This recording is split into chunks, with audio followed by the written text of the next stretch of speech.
ፍቅር ታለቅሻለሽ። በቃ እነሱ ላይ የደረሰው ነገር ሩታና ሄርሜላ ላይ የደረሰው ነገር ፍቅር አንቺ ላይ እንዲደርስ ካልፈለግሽ አሁኑኑ ከአብርሃም ህይወት ወጥተሽ የራስሽን ህይወት ኑሪ። ሄርሜላ እንደዛ እየተጎዳች ሁሉ ነገር እየሆነች ዛሬ ላይ ልክ ናት እያልኩ አይደለም ካሌብ፣ ግን ደግሞ አይ ማርቲ አሁን ጥሩ ሰው አገኘው ብለሽ ነው። ካሊብ ማለት እኮ በጣም አጨብጫቢ አብርሃም ወደ ሩታ እንዲመለስ የሚያደርግልሽ አግኝተሽ አንቺ አቤልንም አብርሃምንም ነገርልኝ የምትዩ ለምንድነው? ለምን በእኛ ተቀየሩ የምትዩ እንዴ?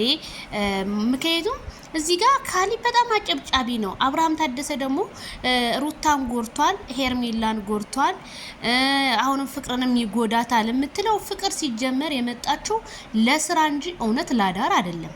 አስረግጬ ስነግርህ እናንተ ሲጀመር ሄርሜላ እና ማርቲ ከናንተ ፋሚሊ ውስጥ እንድርቁ ትፈልጋላችሁ። ያም ማለት ማርቲ ካቤላ እንድትርቅ ይቺ ማን ነው ሄርሜላ ደግሞ ከማይክል እንድትርቅ እያደረጋችሁ ያለው ሴራ ነው። መቼም ቢሆን መቼም አይሳካላችሁ። እኔ ግን እምለው ማርቲዬንም ሄርሜላ ከረሚላንም ከነዚህ ሰዎች ራቁ። እነሱ ቢሆኗችሁ ኖሮ ቢሆን እስከዛሬ እናንተ ትናንትና እንኳን ሄርሜላ ልደቷን ስታከብር እኮ ሃፒ በርዝዴይ እንኳን ብለው እኮ አንድ ሰው ሸር አላደረገላትም ካሜሩ ውጭ ማለት ነው እንዳለ ማለት ነው። አዎ አቤል ተቀይረው በሶሊያና ተቀይሮብሻል እናውቃለን። ሶሊያና ማለት የሩታ ጓደኛ ናት። ገባሽ? ስለዚህ እንግዲህ ማርቲ ምንም ማልቀስ ምንም ማዘንም አያስፈልግም። የሰው ልጅ ተወደደ ይወድሻል፣ ከጠላ ደግሞ ይጣላሻል። ችግር የለውም። አብርሃም ደግሞ ይሄንን እኔ ለማስተማሪያ እንጂ እውነት ሄርሜላ ከረሚላን እኔ ይጠላታል ብዬ በፍጹም አላምንም፣ በፍጹም። ምክንያቱም አንቺ አብርሃምን የሚጠላሽ በቃ ይሄ ካል የሚባል ከሩታ ጋር ከሄርሜላ ጋር አንድ ቀን መጥቶ የማያውቅ ዛሬ ሄደሽ እንደዚህ አብረሽ ከሱ ጋር ቪዲዮ የምትሰሪው ለምንድን ነው? ስንት የምጠይቂያቸው እና አሚሮት ይባል እና አሚሮት ይብኮ ከማይክል ጃክሰን ጋር እነሱ መጠየቅ ትችያለሽ። ይሄ ግን አስመሳይ እኔ በፍጹም አላምንም።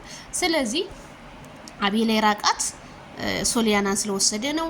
ማይክል ጃክሰን ደግሞ ከፍቅር ጋር አሁን ስለሆነ ነው እንጂ በፍጹም እኔ አብርሃም አሁንም ህዝቡ እየጠበቀ ነው፣ ብዙ ነገሮች እየጠበቀ ነው። እሱ ምንድነው ሄርሜላን ይቅርታ ይጠይቅ ነው።